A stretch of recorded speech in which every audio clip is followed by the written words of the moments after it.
Team മാറ്റ്കമ്മിന്റെ മറ്റൊരു വീഡിയോയിലേക്ക് എല്ലാവർക്കും സ്വാഗതം. ഇന്നത്തെ വീഡിയോ നമ്മൾ ഡിസ്കസ് ചെയ്യാനായിട്ട് പോകുന്നത് question paper code 119/2025 assistant grade 2 junior assistant എക്സാമിനേഷനകത്ത് ഫിസിക്സ് കെമിസ്ട്രി പാർട്ടിൽ നിന്ന് ചോദിച്ച ചോദ്യങ്ങളാണ്.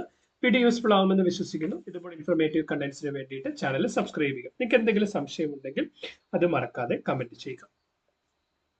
സോ നമുക്ക് ചോദ്യ പേപ്പറിലേക്ക് പോവാം. സോ ഒന്നാമത്തെ ചോദ്യം, according to Einstein in the photoelectric effect.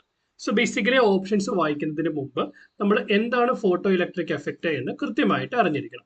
Photo electric effect എന്ന് പറയുന്നത് ഒരു മെറ്റൽ സർഫസിൽ നമ്മൾ ഒരു മെറ്റൽ സർഫസ് എടുത്തു കഴിഞ്ഞാൽ ആ ഒരു മെറ്റൽ സർഫസിലേക്ക് ഒരു light radiation, so we have A metal surface, ആ മെറ്റൽ സർഫസിലേക്ക് ഒരു ലൈറ്റ് റേഡിയേഷൻ വന്ന് സ്ട്രൈക്ക് ചെയ്യുന്നതിന്റെ ഫലമായിട്ട് മെറ്റൽ സർഫസിൽ നിന്ന് ഇലക്ട്രോണിനെ ഇജക്ട് ചെയ്യുന്നു. ഇങ്ങനെ ഇജക്ട് ചെയ്യുന്ന ഇലക്ട്രോണിനെ നമ്മൾ ഫോട്ടോ ഇലക്ട്രോൺ എന്ന് പറയുന്നു. ഫോട്ടോ ഇലക്ട്രോൺ എന്ന് പറയുന്നു. ലൈറ്റ് ആണ് വരുന്നത്, ലൈറ്റിനകത്തുള്ള പാർട്ടിക്കിൾ എന്ന് പറയുന്നത് ഫോട്ടോൺ ആയിരിക്കും. സോ ബേസിക്കലി ഈ മെറ്റൽ സർഫസിൽ നിന്ന് ഇലക്ട്രോണിനെ എമിറ്റ് ചെയ്യാനായിട്ട് ഒരു മിനിമം എനർജി വേണം. ആ മിനിമം എനർജിയുടെ വാല്യൂവിനെയാണ് ത്രെഷോൾഡ് എനർജി അല്ലെങ്കിൽ ആ മിനിമം എനർജി കറസ്പോണ്ടിങ് ആയ ഫ്രീക്വൻസിയാണ് ത്രെഷോൾഡ് ഫ്രീക്വൻസി എന്ന് പറയുന്നത്.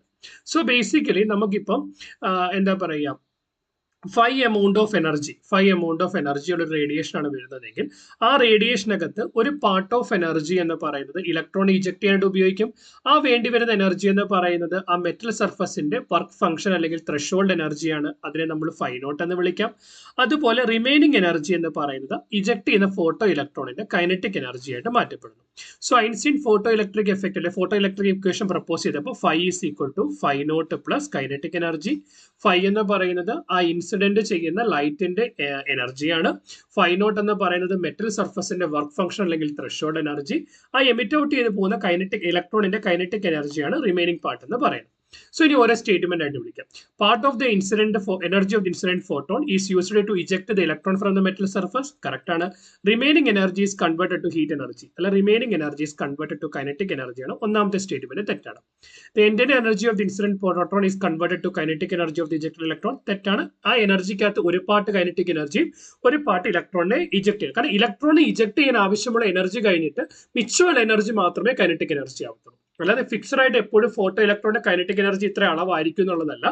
ഇജക്ട് ചെയ്യാൻ എത്ര എനർജി വേണോ ആ എനർജി എടുത്തിട്ട് റിമൈനിങ് എനർജി കൈനറ്റിക് എനർജി ആയിട്ട് മാറുന്നു. Next one, part of the energy of the incident photon is used to eject the electron from the metal surface. The remaining energy is converted to potential energy of the remaining energy is converted to kinetic energy. ആ മൂന്നാമത്തെ statement തെറ്റാണ്. നാലാമത്തെ, part of the energy of the incident photon is used to eject the electron. Correct ആണ്. The remaining energy is converted to kinetic energy. Correct. രണ്ട് പാർട്ടും ശരിയാണ്. So option D ആണ് ഇവിടുത്തെ ആൻസർ എന്ന് പറയുന്നത്. അടുത്ത ചോദ്യം, in which direction does a body always move? In the direction of its velocity, opposite to the direction of its velocity, perpendicular to the direction of its velocity. നമ്മളൊരു ഒബ്ജക്റ്റിന്റെ കാര്യം എടുത്താൽ ഒബ്ജക്റ്റിന്റെ ഡയറക്ഷൻ ഓഫ് മോഷൻ എന്ന് പറയുന്നതും direction of velocity എന്ന് പറയുന്നതും ഒരേ ഡയറക്ഷനിലായിരിക്കും. ബിക്കോസ് വെലോസിറ്റി എന്ന് പറയുന്നതും ഡിസ്പ്ലേസ്മെന്റ് എന്ന് പറയുന്നതും വെക്ടർ ക്വാണ്ടിറ്റിയാണ്. രണ്ടും ഡയറക്ഷനുള്ള ക്വാണ്ടിറ്റീസ് ആണ്. So whenever there is A body is moving with a particular velocity, it's direction എന്ന് പറയുന്നതും അതിന്റെ ഡിസ്പ്ലേസ്മെന്റിന്റെ ഡയറക്ഷനും ഒന്ന് തന്നെയായിരിക്കും. സോ ആൻസർ എന്ന് പറയുന്നത് ഓപ്ഷൻ എ ആണ്. The refractive index of a material of a given glass plate. അതായത് the refractive index of the material of a given glass plate. ഒരു given glass plate മെറ്റീരിയലിന്റെ refractive index എന്ന് പറയുന്നത് എന്തിനെയൊക്കെ depend ചെയ്തിരിക്കുന്നു? That depends on the angle of incidence of the light, depends on the intensity of the light used, depending upon the wavelength of the light used. So basically നമ്മൾ refractive index എന്ന് പറയും. നമ്മൾ refractive index കണ്ടുപിടിക്കുന്ന എങ്ങനെയാണ്? Refractive index എന്ന് പറയുന്നത് ഒരു relative ക്വാണ്ടിറ്റിയാണ്. നമ്മൾ റിഫ്രാക്റ്റീവ് ഇൻഡെക്സ് കണ്ടുപിടിക്കുന്നത് ഒരു റിലേറ്റീവ് ക്വാണ്ടിറ്റി ആയിട്ടാണ്. കാരണം നമ്മൾ refractive index of a material എങ്ങനെയാണ് കണ്ടുപിടിക്കുന്നത്? Refractive index of a material കണ്ടുപിടിക്കുന്നത് refractive index is equal to refractive index of a material is the ratio of the speed of light in vacuum divided by speed of light in that particular medium. അതായത് ഒരു മീഡിയത്തിലൂടെ light കടന്നു പോകാനായിട്ടുള്ള speed v, ആ light വാക്വത്തിലൂടെ കടന്നു പോകാനുള്ള speed, so c by v. So refractive index will be equal to c by v. നമ്മളിവിടെ ഉപയോഗിക്കുന്ന ലൈറ്റിനനുസരിച്ച് വ്യത്യാസം വരും. അപ്പൊ നമ്മൾ ലൈറ്റിന്റെ കാര്യം നോക്കി കഴിഞ്ഞാൽ നമുക്കൊരു വെലോസിറ്റി എന്ന് പറയുന്നത് the velocity is equal to frequency into wavelength ആണ്. അപ്പൊ എന്താണ്?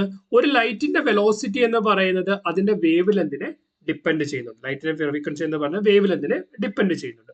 നമ്മളിപ്പോൾ വിസിബിൾ ലൈറ്റ് എടുത്താൽ തന്നെ വിസിബിളിനകത്ത് വിബ്ജിയോർ ഉണ്ട്, വയലറ്റ് മുതൽ റെഡ് വരെയുണ്ട്. സോ നമ്മളിവിടെ നോക്കിയാൽ വേവ് ലെന്ത് കൂടുതലുള്ള റെഡിനാണ്. The wavelength of red is greater than wavelength of the violet ആണ്. ഓക്കെ ഓക്കെ അപ്പോൾ സോ നമ്മളിവിടെ നോക്കിയാൽ നമുക്ക് മനസ്സിലാവും വേവ് ലെന്ത് എന്ന് പറയുന്നത് വിസിബിൾ ലൈറ്റിൽ തന്നെ ഡിഫറെന്റ് കളേഴ്സിന് ഡിഫറെന്റ് വേവ് ലെന്ത് ആണ് ഉള്ളത്. സോ അങ്ങനെയാണ് എങ്കിൽ നമ്മളുടെ റിഫ്രാക്റ്റീവ് ഇൻഡെക്സ് നോക്കുമ്പോൾ റിഫ്രാക്റ്റീവ് ഇൻഡെക്സ് നേരെ തിരിച്ചു വരും. അതായത് റിഫ്രാക്റ്റീവ് ഇൻഡെക്സ് വയലറ്റ് ലൈറ്റ് ഉപയോഗിച്ചുകൊണ്ട് മെഷർ ചെയ്ത് കഴിഞ്ഞാൽ കിട്ടുന്നതെന്ന് പറയുന്നത് എന്തിനേക്കാൾ കൂടുതലായിരിക്കും? റെഡ് ലൈറ്റ് ഉപയോഗിച്ച് മെഷർ ചെയ്യുന്നതിനേക്കാൾ കൂടുതലായിരിക്കും. സോ ഇതനുസരിച്ച് നടക്കുന്ന ഒരു ഫിനോമിനാണ്, വേവ് ലെന്ത് ഡിഫറൻസ് നടക്കുന്ന ഫിനോമിനാണ് ഡിസ്പെർഷൻ എന്ന് പറയുന്നത്.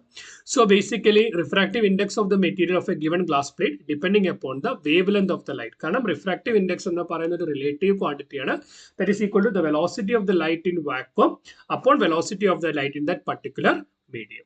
Next one, Indian Space Research Organization successfully launched Earth Observation Satellite Zero Light is 08 on 16th August 2024. Which of the following shows correct order of elements in the periodic table based on the increasing atomic number? So atomic number കൂടുന്നു ഏത് ഓർഡറിൽ? along a period. So left to right, നമ്മൾ ഒരു period എടുത്താൽ left to right എന്ന് പറയുന്നത് ആറ്റത്തിന്റെ number കൂടുന്നു, അതായത് അറ്റോമിക് നമ്പർ കൂടുന്നു. ഈ അറ്റോമിക് നമ്പർ കൂടുമ്പോൾ എന്താ സംഭവിക്കുന്നത് വെച്ചാൽ ലെഫ്റ്റ് ടു റൈറ്റിന് എടുക്കുമ്പോൾ ആറ്റത്തിന്റെ നമ്പർ ഇടുമ്പോൾ നമ്പർ ഓഫ് പ്രോട്ടോൺ കൂടുന്നുണ്ട്. അതായത് അവിടെ എഫക്റ്റീവ് ന്യൂക്ലിയർ ചാർജ്, ന്യൂക്ലിയസിന്റെ എഫക്റ്റീവ് ചാർജ് എന്ന് പറയുന്നത് കൂടുകയാണ് ചെയ്യുന്നത്. ന്യൂക്ലിയസിന്റെ എഫക്റ്റീവ് ചാർജ് കൂടുമ്പോൾ എന്ത് സംഭവിക്കും? ന്യൂക്ലിയസ് കൂടുതൽ എഫക്റ്റീവ് ആയിട്ട് ഈ ഇലക്ട്രോണിനെ അട്രാക്ട് ചെയ്യും. അപ്പൊ ഔട്ടർ മോസ്റ്റ് ഇലക്ട്രോൺ വരെ ന്യൂക്ലിയസിനോട് കൂടുതൽ അടുത്ത് വരും. അതായത് ലെഫ്റ്റ് ടു റൈറ്റ് നമ്മൾ പീരിയോഡിക് ടേബിൾ എടുക്കുമ്പോൾ ആറ്റത്തിന്റെ സൈസ് കുറയുന്നു. സോ ഇവിടെ നമ്മൾ നോക്കിയാൽ sodium, magnesium, aluminium, silicon, phosphorus. നമുക്കറിയാം സോഡിയം എന്ന് പറയുന്നത് ഗ്രൂപ്പ് 1 ആണ്, മഗ്നീഷ്യം എന്ന് പറയുന്നത് ഗ്രൂപ്പ് 2 ആണ്, അലുമിനിയം എന്ന് പറയുന്നത് ഗ്രൂപ്പ് 13 ആണ്, സിലിക്കൺ എന്ന് പറയുന്നത് ഗ്രൂപ്പ് 14 ആണ്, ഫോസ്ഫറസ് എന്ന് പറയുന്നത് ഗ്രൂപ്പ് 15 ആണ്. സോ ബേസിക്കലി ഇതെന്താണ്? 30, ഇത് 14, ഇത് 15 ആണ്. സോ ഇത് left to right of the periodic table ആണ് തന്നിരിക്കുന്നത്. ലെഫ്റ്റ് ടു റൈറ്റ് പോകുമ്പോൾ എന്ത് സംഭവിക്കുന്നു? ആറ്റത്തിന്റെ സൈസ് എന്ന് പറയുന്നത് കുറയുന്നു. ഓക്കെ, സോ സോഡിയം മുതൽ ഫോസ്ഫറസ് വരെ ആറ്റത്തിന്റെ സൈസ് കുറയുന്നു. കറക്റ്റ് ഓർഡർ എന്നേ പറഞ്ഞിട്ടുള്ളൂ. ഏത് ഓർഡർ ആണെന്ന്, ഇൻക്രീസിംഗ് ഓർഡർ ഡിക്രീസിംഗ് ഓർഡർ ആണെന്ന് പറഞ്ഞിട്ടില്ല. സോ ഇതെന്താണ്? ഇത് നമുക്ക് കറക്റ്റ് ആയിട്ട് വരാം. ഇനി മഗ്നീഷ്യം, അലുമിനിയം, കാരണം എന്താണ്? ബേസിക്കലി മഗ്നീഷ്യത്തെക്കാൾ സൈസ് കൂടുതലാണ് ആർക്ക്? സോഡിയത്തിന്. സോ ഇതൊരു കറക്റ്റ് ഓർഡർ, ഇത് നമുക്ക് പോകും. നേരെ തിരിച്ച് ഇതിന്റെ ഓപ്പോസിറ്റ് ഓർഡർ നമുക്ക് തന്നിട്ടുമില്ല. ഓപ്പോസിറ്റ് ഓർഡർ തരാത്തത് കൊണ്ട് തന്നെ ഓപ്ഷൻ എ ആയിരിക്കും ഇവിടുത്തെ ആൻസർ എന്ന് പറയുന്നത്. കാരണം sodium, magnesium, aluminium, silicon, phosphorus എടുക്കുമ്പോൾ അറ്റോമിക് നമ്പർ കൂടുന്നു, എഫക്റ്റീവ് ന്യൂക്ലിയർ ചാർജ് കൂടുന്നു. അതുകൊണ്ട് എന്ത് സംഭവിക്കുന്നു? ആറ്റത്തിന്റെ സൈസ് കുറയുന്നു. Next one, graphite is an isotope of carbon, isobar of carbon, alloy of carbon, allotrope of carbon. ഈ ഐസോടോപ്പ് എന്ന് പറയുന്നത് ഒരു അറ്റോമിക് നമ്പറും ഡിഫറെന്റ് മാസ് നമ്പറും ഉള്ള ഐസോടോപ്പ്. കാർബണിന്റെ കാര്യം എടുത്താൽ നമുക്ക് C12 ഉണ്ട്, C13 ഉണ്ട്, അതുപോലെ എന്താണ് C14 ഉണ്ട്. അതാണ് 3 ഐസോടോപ്സ് ഓഫ് കാർബൺ എന്ന്. ഐസോബാർ എന്ന് പറയുന്നത് ഡിഫറെന്റ് അറ്റോമിക് നമ്പറും സെയിം മാസ് നമ്പർ. അപ്പൊ അതൊരിക്കലും കാർബൺ ആവില്ല, കാരണം കാർബണിന്റെ എല്ലാ അറ്റോമിക് നമ്പറും സെയിം ആയിരിക്കും. സോ ഐസോബാർ ഒരിക്കലും ആവത്തില്ല. അല്ലോയ് എന്ന് പറയുന്നത് രണ്ട് മെറ്റലുകൾ തമ്മിൽ ബ്ലെൻഡ് ചെയ്ത് ഒരു പുതിയ ഒരു ഫിക്സ്ഡ് റേഷ്യോയിൽ ഉണ്ടാവുന്ന ഒരു പുതിയ കോമ്പൗണ്ട് ആണ് എന്ത്? അല്ലോയ് എന്ന് പറയുന്നത്. സോ അല്ലോയും അല്ല. ഗ്രാഫൈറ്റ് എന്ന് പറയുന്നത് അല്ലോട്രോപ്പ് ഓഫ് കാർബൺ. ആ ഗ്രാഫൈറ്റ് അല്ലെങ്കിൽ ഡയമണ്ട്, ഫുള്ളറീൻ എന്നൊക്കെ പറയുന്നത് കാർബണിന്റെ അല്ലോട്രോപ്പുകളാണ്. The pressure at which liquid's vapor pressure become equal to the atmospheric pressure. അതായത് ഏതെങ്കിലും ഒരു ലിക്വിഡിന്റെ കാര്യം എടുത്താൽ ആ ലിക്വിഡ് ബോയിൽ ചെയ്യുന്നത് ആ ലിക്വിഡിന്റെ വേപ്പർ പ്രഷർ എന്ന് പറയുന്നത് അറ്റ്മോസ്ഫിയറിക് പ്രഷറിനോട് ഈക്വൽ ആകുമ്പോഴാണ്. സോ അതായത് ആ ഒരു ടെമ്പറേച്ചർ എന്താണ്? That is nothing but called boiling point. Boiling പോയിന്റിന്റെ ഡെഫിനിഷൻ തന്നെ boiling point is a temperature at which vapour pressure of the liquid become equal to the atmospheric pressure. നമ്മൾ ഏത് ലിക്വിഡ് എടുത്താലും ആ ലിക്വിഡ് ബോയിൽ ആവുന്നത് അതിന്റെ vapour pressure atmospheric പ്രഷറിനോട് equal ആകുമ്പോഴാണ്. ഓപ്ഷൻ സി ആണ് ഇവിടുത്തെ ആൻസർ എന്ന് പറയുന്നത്. Which recently discovered element source in India is a crucial for future electric vehicle? നമുക്കറിയാം ഇലക്ട്രിക് വെഹിക്കിളിന്റെ എല്ലാം ബാറ്ററിയിൽ ഉപയോഗിക്കുന്ന ഒരു മെറ്റലാണ്, എലമെന്റ് ആണ് ലിഥിയം എന്ന് പറയുന്നത്. സോ ലിഥിയം ആണ് ഇതിനകത്തുള്ള ആൻസർ എന്ന് പറയുന്നത്. ലിഥിയം കണ്ടുപിടിക്കപ്പെട്ടത് JNK ജമ്മു ആൻഡ് കാശ്മീരിനകത്ത് യൂണിയൻ ടെറിട്ടറിക്കകത്തുള്ള റൈസി ഡിസ്ട്രിക്ട് എന്ന് പറയുന്ന റൈസി ഡിസ്ട്രിക്റ്റിലുണ്ട്. പിന്നെ നമുക്ക് ആവശ്യമുള്ള ഒരു 80% റിക്വയർമെന്റ് എന്ന് പറയുന്നത് രാജസ്ഥാനികളിലെ റിസർവുകളിൽ നിന്ന് ലഭിക്കും. സോ ആൻസർ എന്ന് പറയുന്ന ഓപ്ഷൻ ബി ലിഥിയമാണ്. സോ ആ ക്വസ്റ്റ്യൻ പേപ്പറിനകത്ത് ചോദിച്ച ഫിസിക്സ് കെമിസ്ട്രി പാർട്ടിനുള്ള എല്ലാ ചോദ്യങ്ങളും നമ്മൾ ഡിസ്കസ് ചെയ്ത് കഴിഞ്ഞു. വീഡിയോ യൂസ്ഫുൾ ആവുമെന്ന് വിശ്വസിക്കുന്നു. ഇതുപോലെ ഇൻഫോർമേറ്റീവ് കണ്ടന്റ്സ് വേണ്ടി ചാനൽ സബ്സ്ക്രൈബ് ചെയ്യുക. നിങ്ങൾക്ക് എന്തെങ്കിലും സംശയം ഉണ്ടെങ്കിൽ മറക്കാതെ കമന്റ് ചെയ്യുക. Keep watching, keep learning. Thanks for watching. By.